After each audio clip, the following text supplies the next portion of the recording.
নমস্কাৰ, এই মুহূৰ্তত আহি পৰিছে সন্ধিয়াৰ কেইবাটাও গুৰুত্বপূৰ্ণ খবৰ। আজি হৈছে 9 নৱেম্বৰ। অসমৰ লগতে ভাৰতৰ বিভিন্ন প্ৰান্তৰ পৰা কেইবাটাও গুৰুত্বপূৰ্ণ খবৰ যুগুতোৱা হৈছে আৰু এনে ধৰণৰ খবৰসমূহ নিতৌ চাবৰ কাৰণে চেনেলটো ছাবস্ক্ৰাইব কৰি ভিডিঅ'টোত এটা লাইক কৰি দিব। এই মুহূৰ্তত জনাইছো এটা গুৰুত্বপূৰ্ণ খবৰ। লামডিঙৰ উচ্ছেদৰ মাজতে এইবাৰ উত্তপ্ত পৰিস্থিতিৰ সৃষ্টি হৈছে আৰু দালালৰ বাবে এই পৰিস্থিতিৰ সৃষ্টি হৈছে বুলি জানিব পৰা গৈছে। আৰু প্ৰকৃতি প্ৰেমী ৰূপী এগৰাকী দালাল ৰহমত আলী উচ্ছেদিত লোকসকলৰ কাষত থিয় দিয়াৰ পাছতে বিৰাজ কৰিছে এই উত্তপ্ত পৰিস্থিতি। জৈনক মোহন নামৰ ব্যক্তি এজনক লগত লৈ এখন বলেৰো গাড়ীৰে তেওঁ ইতিমধ্যে উচ্ছেদিত লোকসকলে আশ্ৰয় লোৱা স্থানত উপস্থিত হৈ ন্যায়ালয়ৰ জৰিয়তে তেওঁলোকৰ সুৰক্ষাৰ বাবে যুঁজ দিব বুলি প্ৰতিশ্ৰুতি দিছিল। কিন্তু ৰাইজৰ অভিযোগ মতে পূৰ্বৰে পৰা তেওঁলোকক মাটিৰ পট্টা দিয়াৰ নামত বিভিন্ন সময়ত ধন সংগ্ৰহ কৰি আছিল। এনে পৰিপ্ৰেক্ষিততে মঙলবাৰে অৰ্থাৎ আজি তেওঁৰ বিৰুদ্ধে খৰ্গহস্ত হৈ পৰে উচ্ছেদৰ বলি হোৱা লোকসকল। দালাল ৰূপী ৰহমত আলীয়ে লোকসকলক বুজাবলৈ চেষ্টা কৰাৰ বিপৰীতে প্ৰথম অৱস্থাত কথাৰ কটাকটি আৰু পৰৱৰ্তী সময়ত তেওঁক একাংশ লোকে লপাত থপাও দিয়ে। তেওঁৰ গাড়ীখনো আংশিকভাৱে ধ্বংস কৰিছে উচ্ছেদিত লোকে। ক্ৰমে পৰিস্থিতি অধিক উত্তপ্ত হৈ উঠাত ঘটনাস্থলীত আৰক্ষী উপস্থিত হয় আৰু কথমপি তেওঁলোক দুজনৰ প্ৰাণ ৰক্ষা কৰি উদ্ধাৰ কৰে। ইফালে নিজকে প্ৰকৃতি প্ৰেমী বুলি পৰিচয় দি অসমৰ লগত বিভিন্ন ৰাজ্যত লাখ লাখ বাঘ ৰোপণৰ মানৱত্ৰ সংগ্ৰহ কৰা এই ছদ্মবেশী প্ৰকৃত প্ৰেমীগৰাকীৰ প্ৰকৃত স্বৰূপ আজি প্ৰথমবাৰলৈ পোহৰলৈ আহিছে। দীৰ্ঘদিনে তেওঁ ছত্তীশগড়, ঝাৰখণ্ড আৰু অসম তথা উত্তৰ পূবৰ বিভিন্ন ৰাজ্যৰ চৰকাৰক বন সুৰক্ষা আৰু বাঘ ৰোপণৰ বিষয়ত পাৰ্গতালিৰ বিষয়ে বিভিন্ন চলাহীৰে আভুৱা ভাৰী ৰাজহুৱা পুঁজি আৰু স্বীকৃতি আৰ্জি আছিল। নখুটিৰ দাঁতিতে থকা তেওঁৰ নাৰ্চাৰীত জিলা প্ৰশাসন, ৰাজ্যৰ বন বিভাগৰ মুৰব্বীৰ লগতে মন্ত্ৰী, ৰাজনৈতিক নেতাও উপস্থিত হৈ তেওঁক যোৱা কেইটামান বছৰত সন্মানিত আৰু ৰাজহুৱা সাহায্য প্ৰদানেৰে প্ৰকৃতি সংৰক্ষণৰ মৰ্যাদা প্ৰদান কৰি আহিছিল।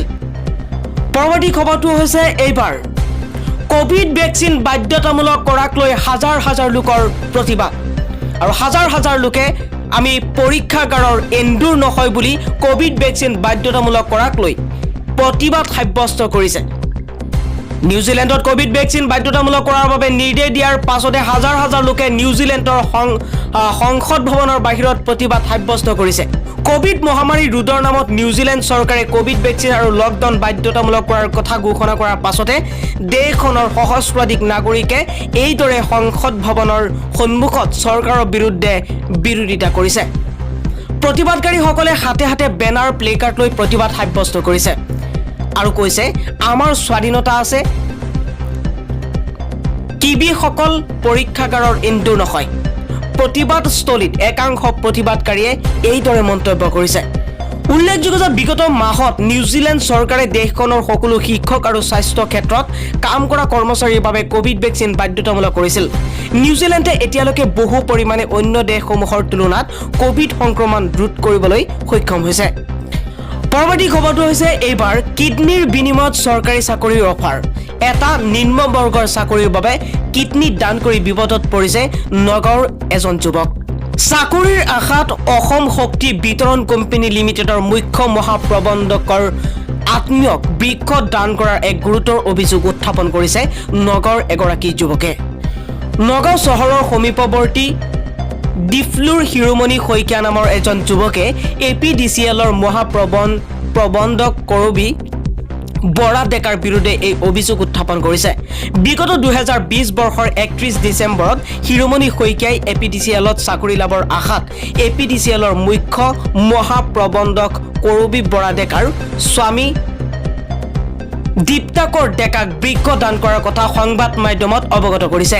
শিৰোমণিয়ে সংবাদ মাধ্যমক আক্ষেপেৰে কয়, এটা নিম্ন বৰ্গৰ চাকৰি, চৰকাৰী চাকৰি আৰু এটুকুৰা মাটিৰ বিনিময়ত মই বৃক্ষ দান কৰাৰ কথা কৰবী বাইদেউক কৈছিলোঁ।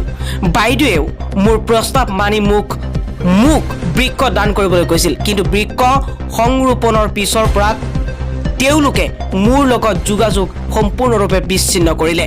ইয়াক কি মানুহৰ লগত ধেমালি হৈছে নেকি? লামডিঙৰ প্ৰশাসনৰ উচ্ছেদক লৈ প্ৰতিক্ৰিয়া ব্যক্ত কৰিছে প্ৰাক্তন বিধায়ক শিলাদিত্যদেৱে। দৰং জিলাৰ গৰুকুটিৰ পাছতে এইবাৰ লামডিং বনাঞ্চলত আৰম্ভ কৰা হৈছে উচ্ছেদ অভিযান। দুদিনৰ বাবে প্ৰশাসনে লামডিং বনাঞ্চলত উচ্ছেদ অভিযান চলাব বুলি জানিব পৰা গৈছে। লোকে জেচিবিৰ সৈতে লামডিং বনাঞ্চলত উপস্থিত হৈ উচ্ছেদ অভিযান আৰম্ভ কৰিছে। উল্লেখযোগ্য যে লামডিং বনাঞ্চলত উচ্ছেদ চলাব লাগে বুলি গুৱাহাটী উচ্চ ন্যায়ালয়ত এখন ৰাজহুৱা স্বাৰ্থ জড়িত আবেদন দাখিল কৰিছিল বিজেপিৰ প্ৰাক্তন বিধায়ক শিলাদিত্যদেৱে। এতিয়া লামডিং বনাঞ্চলত প্ৰশাসনে উচ্ছেদ অভিযান চলোৱাৰ পাছতে উচ্ছেদ অভিযানক লৈ বহু বিস্ফোৰক মন্তব্য কৰিছে প্ৰাক্তন বিধায়ক শিলাদিত্যদেৱে। শিলাদিত্যদেৱে বনাঞ্চলৰ সমূহ সম্পূৰ্ণৰূপে বেদখল মুক্ত হ'ব লাগে বুলিও কৈছে। চাকমা জনগোষ্ঠীৰ লোকসকলেও ইচ্ছাকৃতভাৱে বনাঞ্চলসমূহ ত্যাগ কৰিব লাগে বুলি সদৰি কৰিছে প্ৰাক্তন বিধায়ক শিলাদিত্যদেৱে।